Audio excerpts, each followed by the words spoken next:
All right, everybody, can you hear me? I've got 2 o'clock on mine.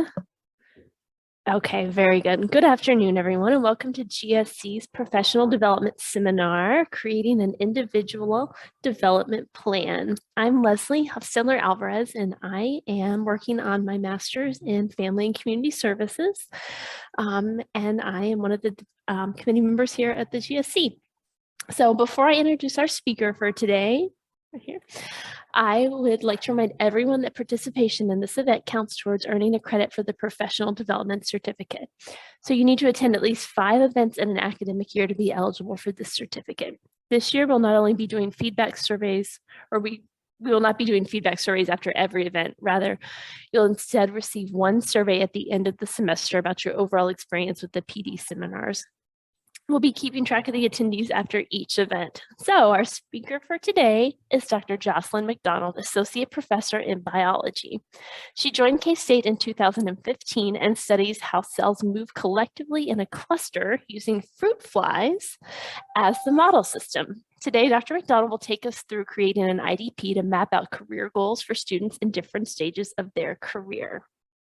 Dr. McDonald, take it away.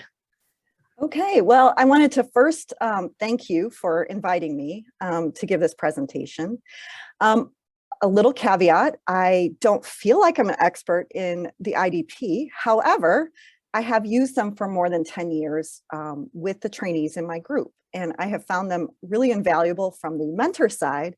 And I'll hope to convince you that that's exciting for mentors, but more importantly, very helpful for you as students studying for your master's or your PhD. Okay, so, oops. All right, so today, oops, I'm gonna tell you about what an IDP is, why you should consider using an IDP, and how can you implement an IDP in your own studies. But before I do that, I'd like to poll you and get your thoughts. So the first, so hopefully, am I sharing the correct one? Yes. I'd like to, oops, let me just go ahead and input. So go to menti.com and use the code 8584-2108. And yeah, go ahead and enter your answer. Have you used an IDP before?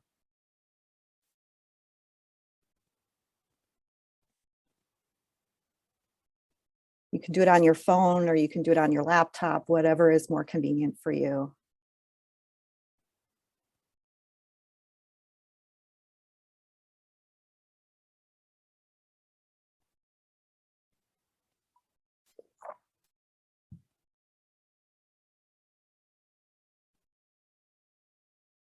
Okay, well, so as people are kind of inputting, it looks like the no's are outweighing the yeses. And that's good because I think hopefully at the end we'll have time to chat about it a little bit more, and I can hear a little bit about your experiences or your questions about using them when you haven't used them before. Great. Okay. All right. So the next thing I wanted to ask you is, what do you think an individual development plan might benefit you? So this is before we go through what I think it will benefit you, but if you can kind of jot down a couple ideas, you can say one thing, 2 things, 3 things.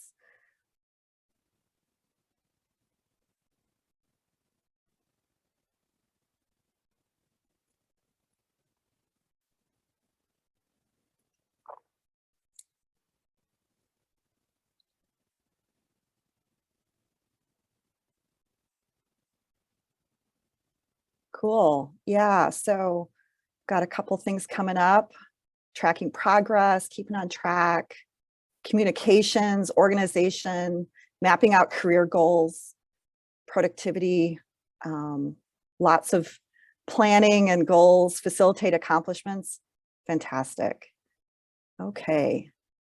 So feel free to keep inputting, and I'll do a screen capture at the end and we can share it with all of my slides, plus any of the documents that I'll be showing you.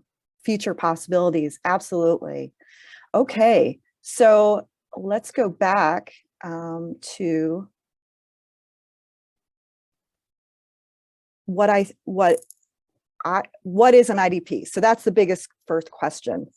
So the individual development plan is really going to be your roadmap.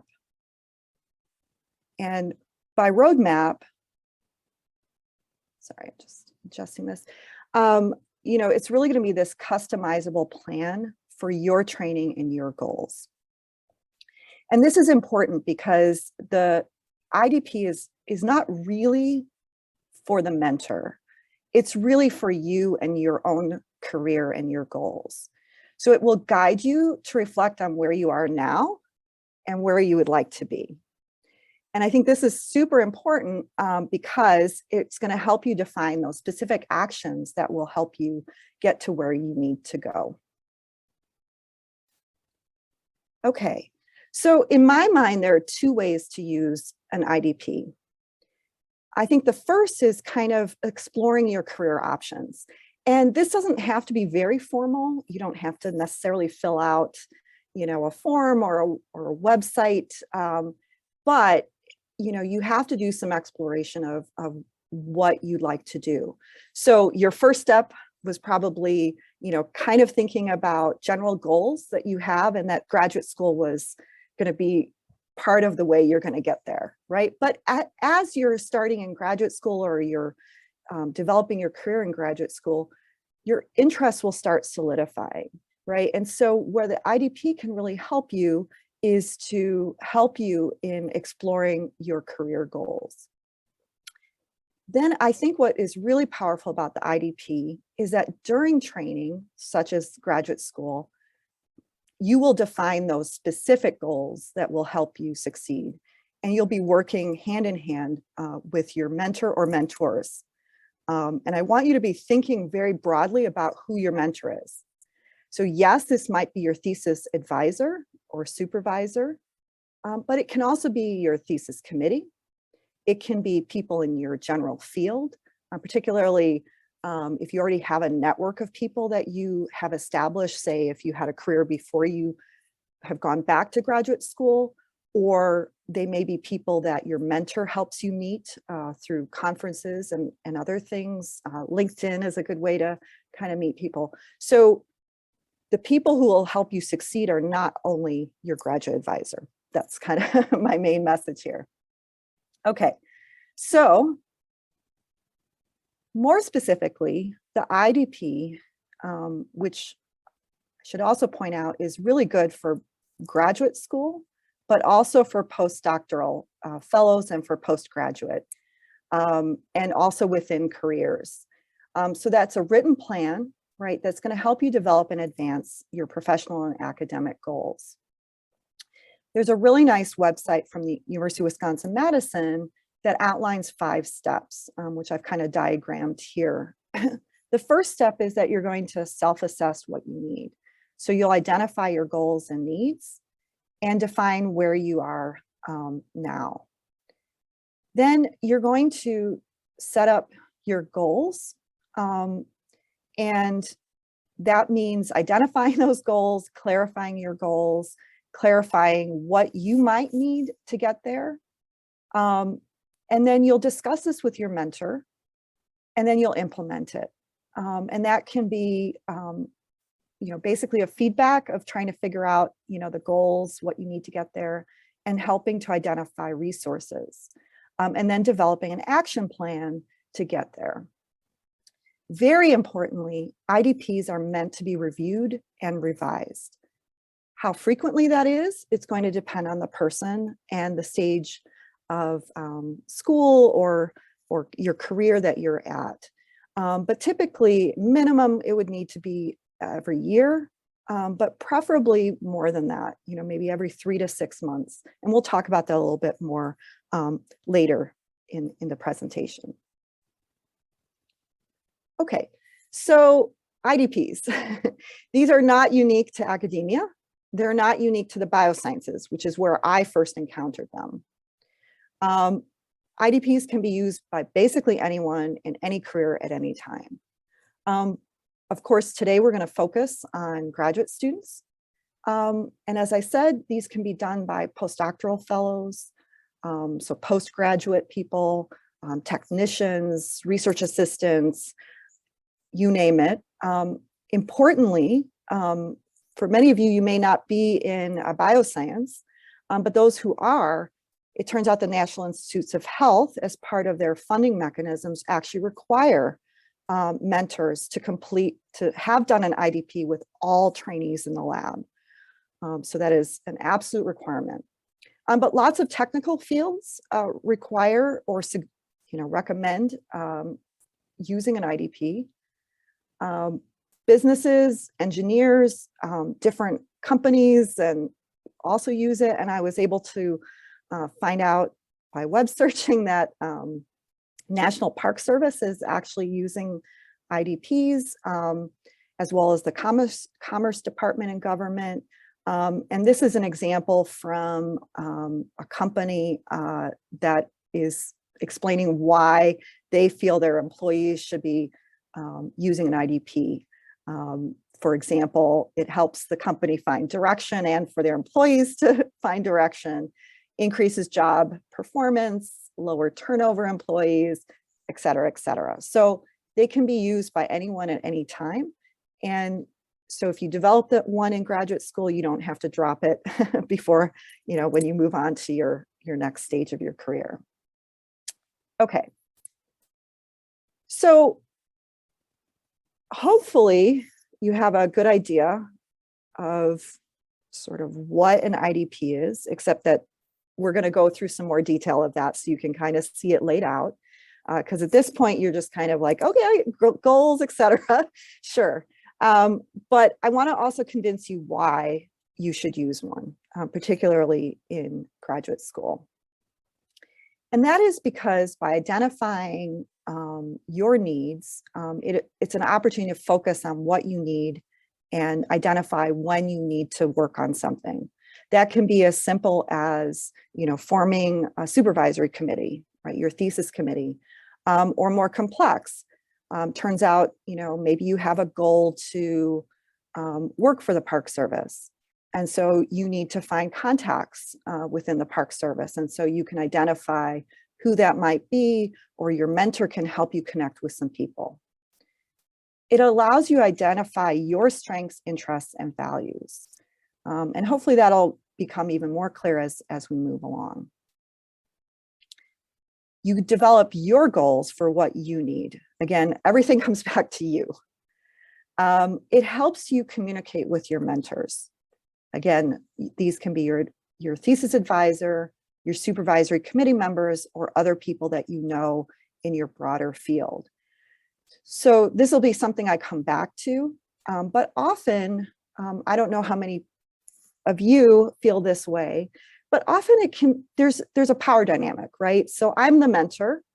You might feel that it's disappointing to tell me that your goal is not to become someone exactly like me, a professor at state university. Instead, your goal is to communicate science or whatever it happens to be.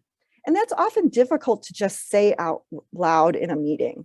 So I feel like the IDP is a chance to kind of outline what your goals are and communicate that to your mentor in a very safe environment.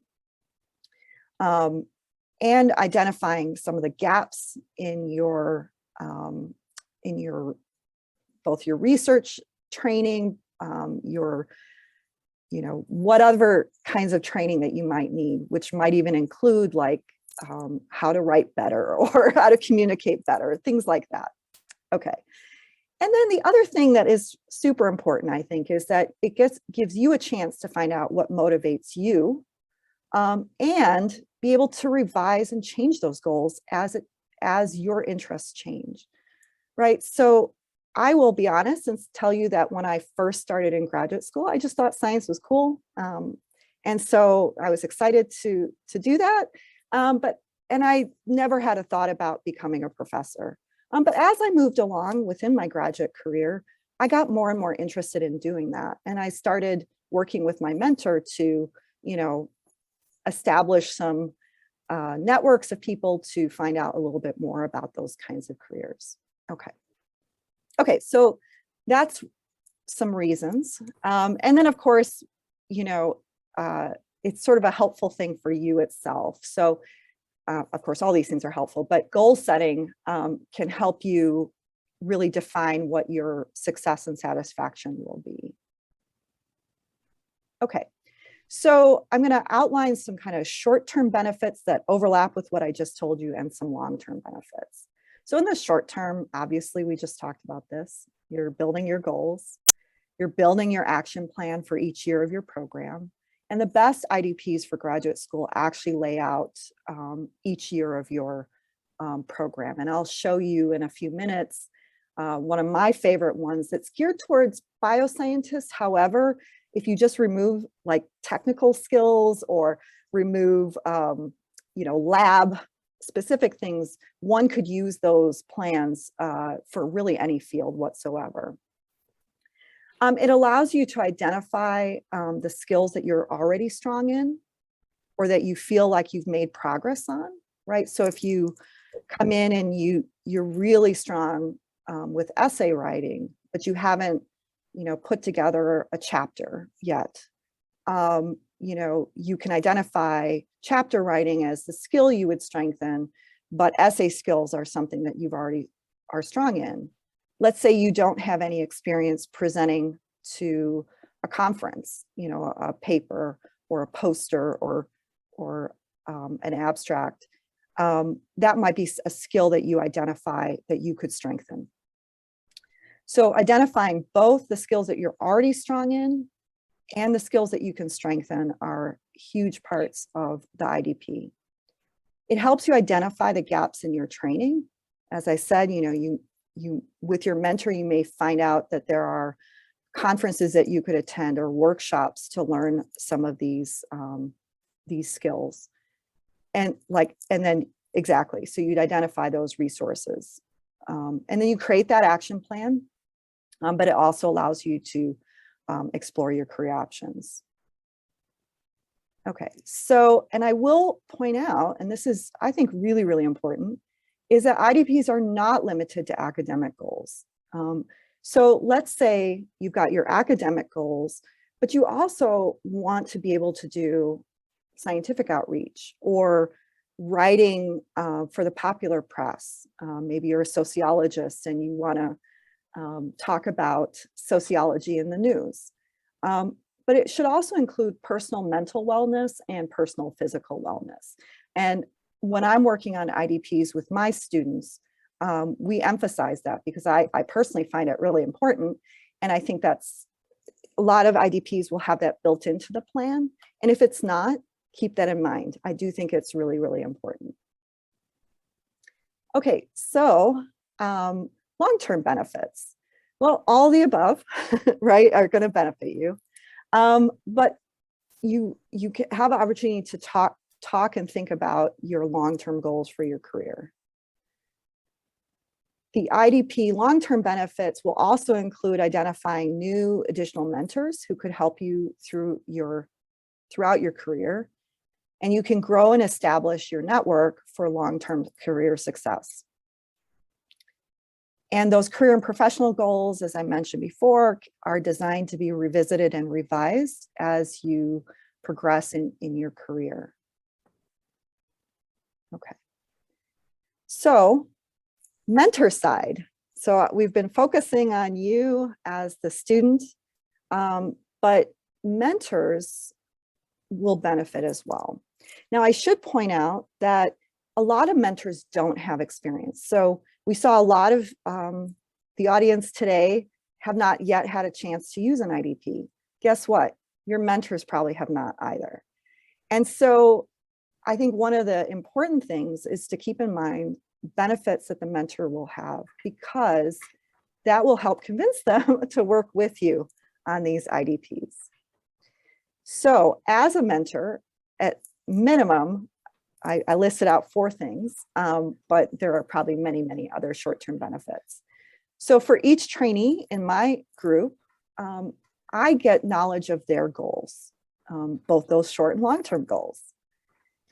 I get a better understanding of what that person, what you need to succeed both academically and professionally. Again, because that power dynamic, it's often difficult to articulate that in maybe just a general quick meeting. And so the IDP is an opportunity to really get a chance to talk about it in more detail. The mentor has the opportunity to identify those resources that help you and connect you to others who can help you. And, you know, it allows a better knowledge of what your timeline is. So for a master's student, that might be one timeline. For a PhD student, it might be another.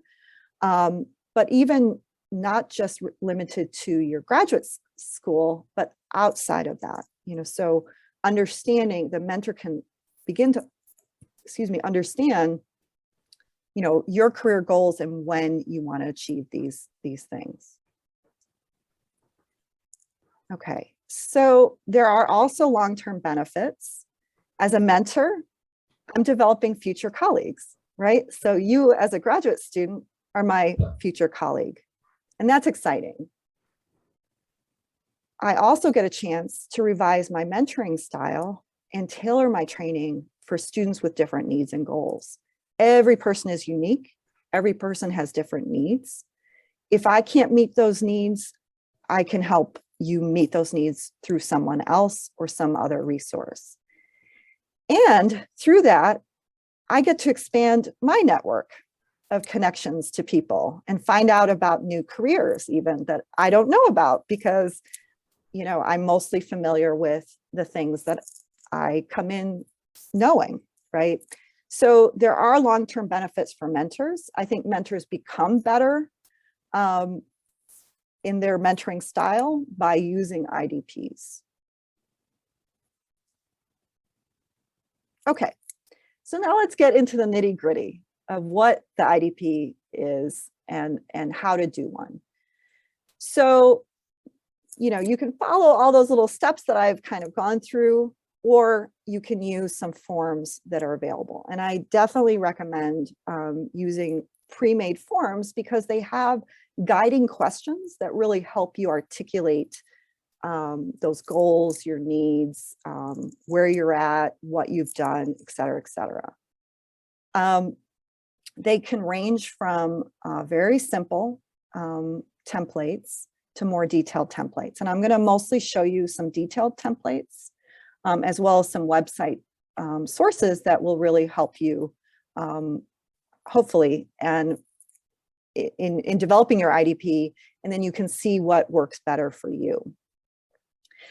Many universities, if you Google just IDP graduate school, you can come up with a huge list of graduate colleges across the country that use them. And you can use those templates to download and use. And I'll actually forward some templates that I'll be showing you so that you have access to it. You know, maybe could email out to people or however you want to share them. Okay, so the two that I've looked at in most detail that I really like are Stanford University. Again, these are more focused to biosciences, but again, as I said, you can kind of broaden those out by just ignoring some of the scientific specific questions. But the University of Missouri has a really nice one that is more generic for all graduate students. And these are both fillable PDF forms that you can keep, make a new one for every year or edit as you like, and share with your mentor if you like.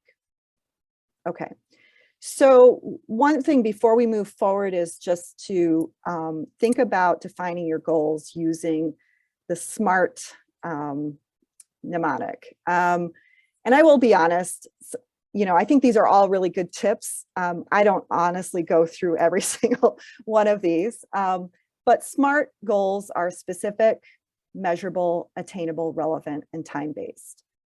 So specific, we define what you want to do or what I want to do. Measurable, you need to define kind of how will you know when you've reached that goal. So some sort of measurement or that will help you know that.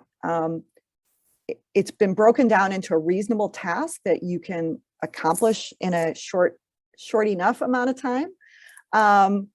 And it's a realistic goal. So as I tell my students, it's doable. And of course, it has a defined timeline to complete. So as an example, early graduate students in my lab often will not have had a chance to present their research at a conference. So their goal for that year might be to present a research paper in poster form at X conference, which is in May or June, let's say. And then, they need to put together their abstract, submit it, get it accepted, put their research onto the poster, and have everything printed out and ready to go for the conference by a certain date. Okay, so that is just one type of SMART goal. Okay. And I will tell you that one of the things that's really nice with these IDP forms that I'll show you in a second are that the SMART goals are built in. So even when it doesn't say this is a SMART goal, it really is there, which is nice. Okay, so let's take a quick look at two websites that I think are really, really nice. And they've been professionally done, so they're really extensive and allow you to really explore career goals, the IDP itself, and lots of related things, and it allows you to revisit. So the first one is this one called Imagine PhD, which is geared towards those in the social sciences and humanities.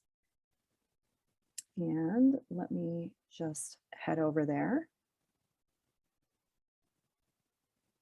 Okay, so this is the website, and what you do is you'll create a profile, and then you can go to the assessment tab and start inputting your skills, interests, and values. I made an account, but I haven't filled anything in, but they have little different assessments that will help you identify some of those career and other graduate school goals that you might have. And then it will give you results of what you have in there. And it will identify jobs that might fit your ideas and your strengths are in. And you can also develop goals and basically build your IDP through this. So it's a lot more interactive than what I was showing you, or what I will be showing you, which are these PDF fillable forms. Okay, and just to go back to the PowerPoint for a second, the second website that I think is really great is for those in science, technology, engineering, and math, or STEM fields, broadly construed. So this can also include agricultural sciences and related types of things. And that's the Science Careers My IDP. And this one's also really extensive. And I will head there in a second.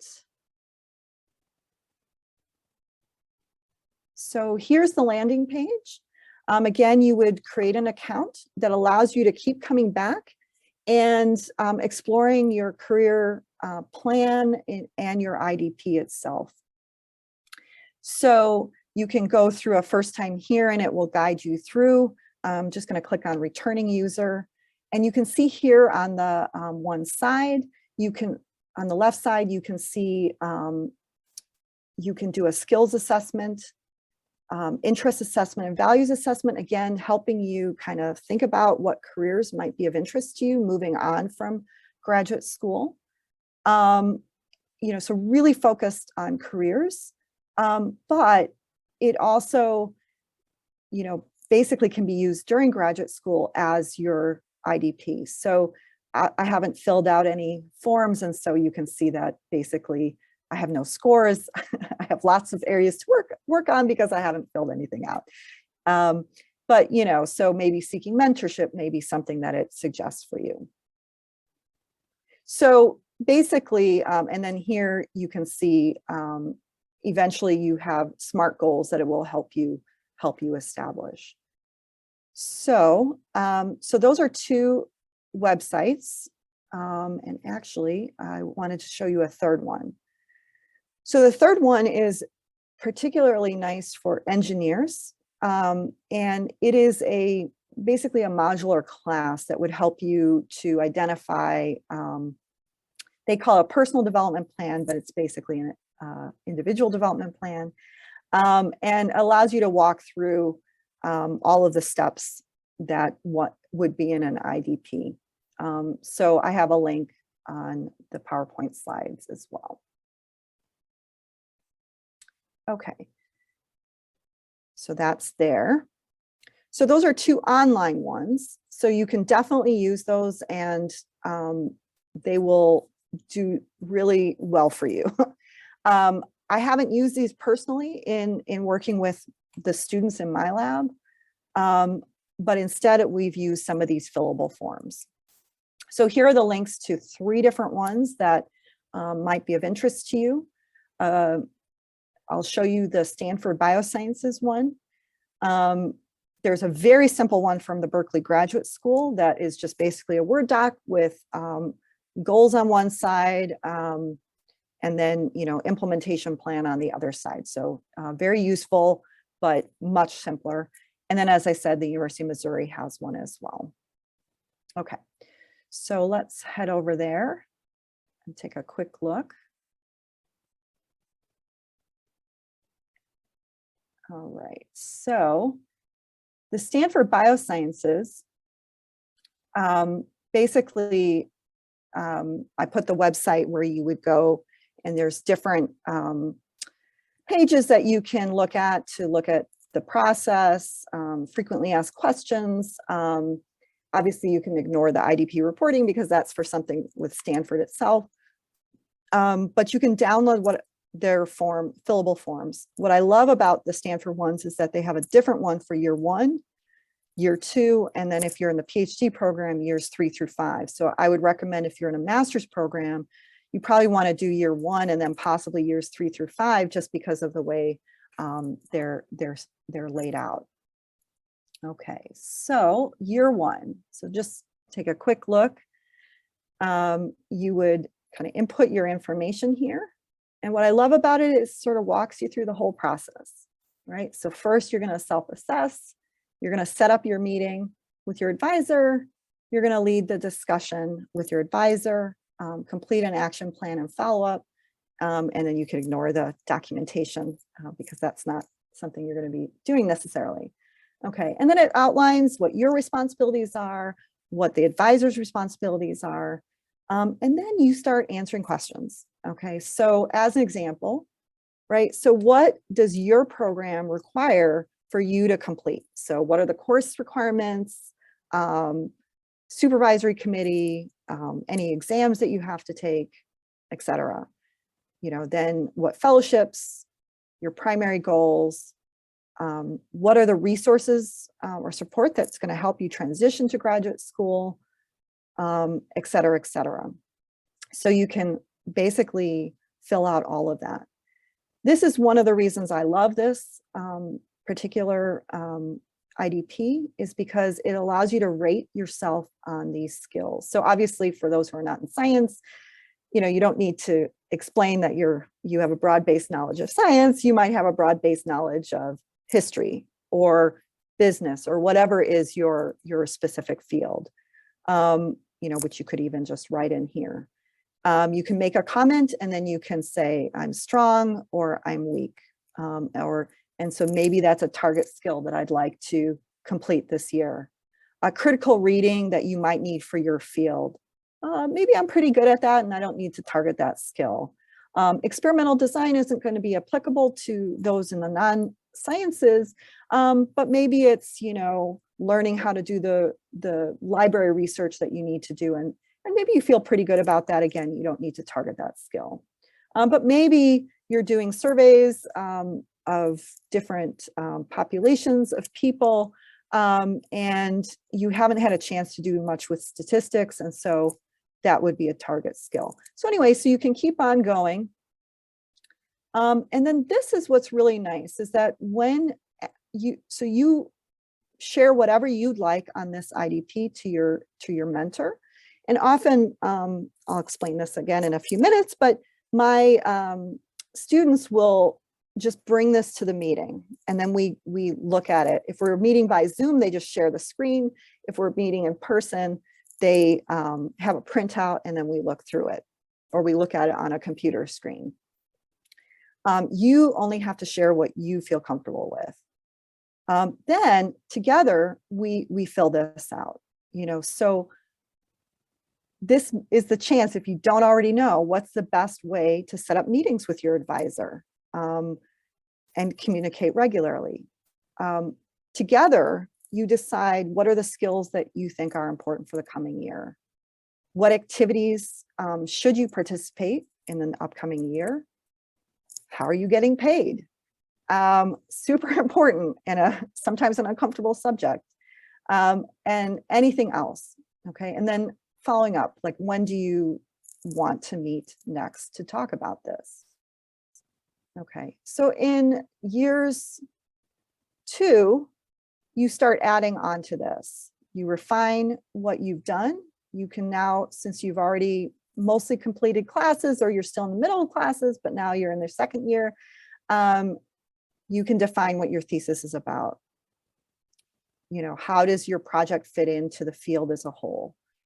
How is it progressing? What are your near-term goals for your thesis? What are the challenges? So again, you can go through these. What have you done and kind of where are you going is sort of what ends up doing. And again, we get these target skills, etc. And now we're adding in some additional things. And then you can start filling out your thesis committee. Have you met with any of them this year? Do you have any collaborators? And then additional professional development. Okay, so that's that one. And then the last one is kind of the rest of your graduate career. And this is kind of defining your endpoints, which is important as you're moving along. So again, sort of they add on some things for each year. So I'm not going to go into detail on that. But I really like it, and it's a really nice plan. Okay, so IDP from University of Missouri is basically similar to this, but a little simpler and is very neutral. It's not scientific specific. So step 1 is self-reflection, and you can fill out, basically you have high confidence or low confidence in your skills. Prioritize what your goals are. There's those SMART goals. And then you can fill out the IDP itself, which will include what your needs are. So your goals, what you've accomplished, et cetera, and all the different things. Okay. All right. So let me come back to the presentation. So nuts and bolts, how long does this actually take? So if we envision year 1, this is going to be the first time you've prepared one of these. So it can take a while. As you can see, you have to explore a lot of these things, kind of solidify what your goals are. So I asked my trainees, my students, how long did it take you the first time?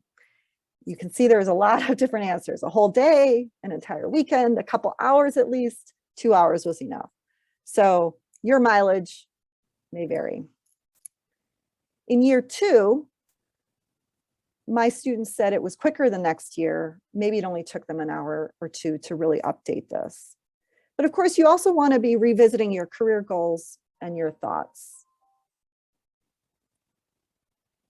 And then towards the end, say if you're in a PhD program, most of my students said it took about the same amount of time as year 2. I would say it's probably useful to explore some of your career options as you're going along using some of those online tools before completing that more formal IDP. Just, but it's also part of the whole package, and you can do it at any time and revisit at any time. So the nuts and bolts. So schedule a time to meet with your mentor, maybe a week or 2 in advance, depending on your mentor advisor's schedule. You can either share the IDP with your mentor beforehand, or you don't have to. You can just discuss with them the very specific things during the meeting. I would say you want to schedule anywhere between 1 and 2 hours is kind of ideal or typical to go through the plan and discuss it. And personally, I end up going through the entire IDP form with my students. But you can also just focus on very specific things. One other thing that I forgot to mention earlier, this is not an annual review. Definitely an opportunity to review what you've done, but it's a little different than just saying I did X, Y, and Z, period. It is meant to really use your goals to really refine things. So, your goal is to become a science communicator on website blogs. So you might need more training on writing more daily. So maybe you set up your own website and your mentor can help you kind of discuss different options. This is just an example. Okay. Then you want to revisit your plan and revise as needed. So that action plan is really going to help you, and you'll be able to check in with your mentor or other people who might help you, and then schedule any follow-up meetings that might be needed. Okay, so at least once a year, you definitely want to fill out or update your IDP. At least once a year, have a IDP meeting, but again, revisit and revise as needed. Master students might want to have 1 or 2 meetings a year, up to 2 years, 2 a year is what I meant to say, due to that shorter timeline. But again, it's all up to you and kind of what works best for you. I think as a PhD student, at minimum a yearly meeting, but maybe as you're, after you've passed that candidacy exam to stay on track, you might want more frequent meetings. Okay, so why do I love the IDP as a mentor? Well, this is the time where we get to focus on your needs, not my needs. I get to hear what your career plans are. Often this is the first time I actually hear about it, which is not necessarily good. That's my fault. But it's, an opportunity to really hear what interests you or that you just don't know yet, which is totally normal and totally fine. In fact, may be falling short on what you need. So this is an opportunity that I find out where I can improve and help you. And then I'm not the best person for everything. I'm not a science communicator, but I know some people who do it, or at least know people who do it. So I can connect you to those people who can then help you connect and find out more about a career option. I may have missed some important things that help you succeed. I have several people in my group, and maybe I didn't remember that last year you didn't get a chance to present at a conference. So that's a priority that all of us need to make sure that you present at a conference this next year. And of course, everyone's needs are different, and it's an opportunity for me to tailor my mentoring and training plan to each person. And one last thing that I want to point out that I've noticed with students in my lab is that, and probably myself as well, it's not always easy to see our own strengths. I know it sounds strange, but sometimes someone will come and say, I'm really weak on X. And I'll say, I actually don't think you are. I was really excited to see you grow in that arena. And so, that's kind of a cool thing, is that Even if you feel it's not a strength, it might be a strength. And so the IDP really helps you articulate that. Okay. And with that, I'd like to end and ask you for your questions. Thank you again.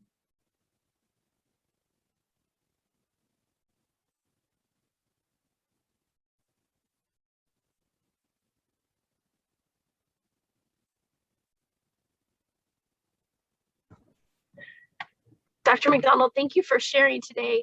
I have a question. You said that this is equally as beneficial for planning career, correct? Yes. How would you suggest starting an IDP from scratch when you are, sorry, I'm just parking. I had to transition from computer to my phone. I had to go on a kid pickup run. The joys of grad school, right? Doing adulting and school. How would you suggest getting your IDP off the ground when you are already in a career and you think you know what you want to do when you grow up, but you're not sure how to integrate that with your new degree that you're going to be getting eventually 3 hours at a time?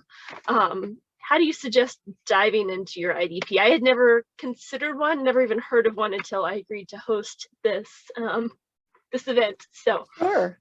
I think that's an excellent question. So I would suggest using some of these template forms that, so you will start with the template form. And the reason I think those are good is that it will define where you are, and you already know where you need to be. And so your goal in filling out that IDP will be to make sure that you're getting your needs met as you're going along in your program. You can even just, basically outline SMART goals for that year, maybe 2 or 3 action items, but basically identifying what you need at the end of your program for your career. And then that will help you identify where you can strengthen those items within your graduate plan. And I think even identifying a network of, let's say it's not academia, okay, which for many people it won't be, but how would you identify people to network with to find a job in whatever specific field that is? So I think using some of these already established IDP forms will kind of, you'll articulate that end goal and then outline those very specific items that you need. The other way to do it is if you know that this is a degree that you need to get where you need to go, but you still haven't exactly defined where you need to go. Again, some of those websites might be useful because it might shunt you to one part of that field versus another. It's certainly a lot different between if someone's going to become a clinical psychologist versus, someone who's doing research psychology. That's really different and has very specific goals, but you still have to find out how the skills that you're picking up in graduate school are going to help you, get an actual job at the end. So I definitely encourage people to use those fillable forms because they basically walk you through those very specific goals and needs that you have, and then helps your mentor to really understand how to help you achieve those goals. Hopefully that answers. That did, thank you. And I can also see how that would be helpful in keeping up with your resume as you go along. Oh, for sure. Just tracking it. So thank you very much. Yeah, absolutely. And that's why I want to emphasize it's not just something to do in academia. It's really something you can bring with you to any job that you have.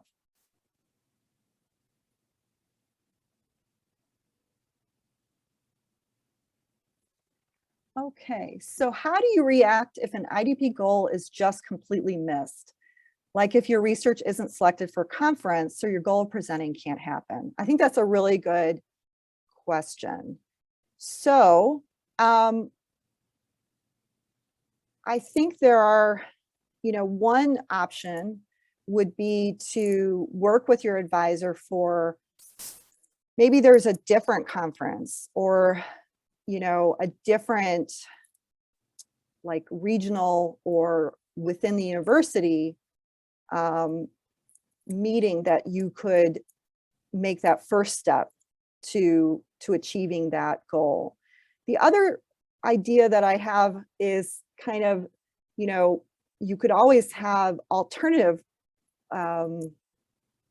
goals for each action that you need. So like I said, if you want to present at a conference, what is your actual goal for presenting? Is it to share your research? Is it to learn how to discuss your research to people who aren't in your field? Is it to understand gaps in the research that you have that might, by discussing it in a conference format, you might, get ideas from peers? And so there might be ways that you and your mentor can identify to find alternative methods for this year, and that you would then add that goal for the next year. I hope that answers that question. So I like to have like alternatives. So, kind of identify why you want to present, and then what basically would help you along that pathway, even if you didn't meet that particular goal that year. You will add that goal then for the next year, and hopefully, fingers crossed, you'll get a chance to do that.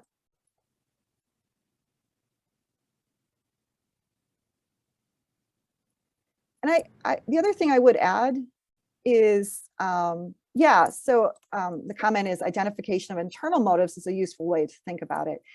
And that's exactly it. That's one of the reasons I like the IDP, is because it allows you to articulate or learn how to articulate those goals. Yeah. So I got a question. I feel like if I'm planning to do an IDP, it would be better to do it like the first year I go to graduate school. But since we've never heard of it, or some of us never heard of it until now, I don't know, would it be okay to do it if you're a third year grad student, or? That's a great question. So is it worth bothering if you haven't already done one? And my answer is yes. It is absolutely worth bothering, because no matter where you're at, the beautiful part is it helps you keep developing your needs and your goals. And so you probably already have some of those goals and ideas either on paper or in your head, or however you have put it. But I think the IDP formalizes it and allows a really useful tool to discuss with your advisor. And so, I think I have one graduate student who's finishing up this semester, and I'll be honest, I forgot to do it our first year.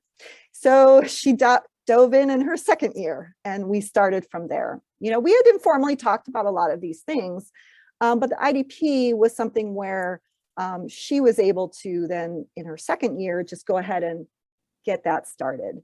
So I think it's absolutely doable to start it from where you are, even if it's a few years into graduate school.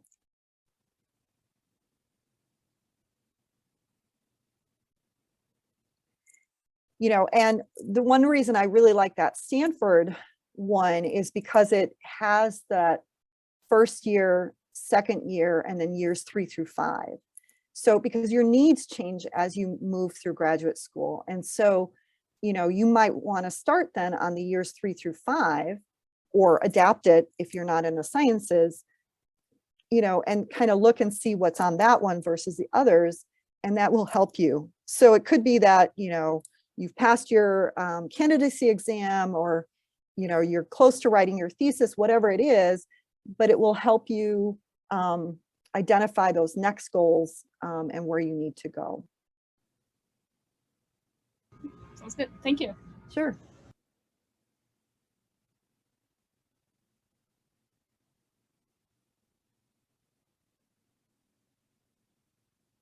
Any other thoughts or questions?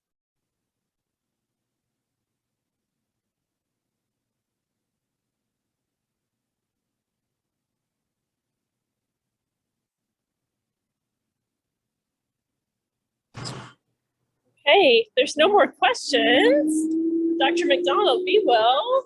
Sorry for the background noise. I'm obviously at the school and this is school buses. This is my life right now. Thank you so much for your time today and your time putting that presentation together. We really appreciate it. And it was very, very useful. I look forward to getting on the Stanford website and going through that PDF. So thank you again for your time today. I'm sure everybody appreciates it. And yeah, we look forward to working on these, I think. So Wonderful. yeah, Thank you so much very for hosting. Yeah, thanks for having us.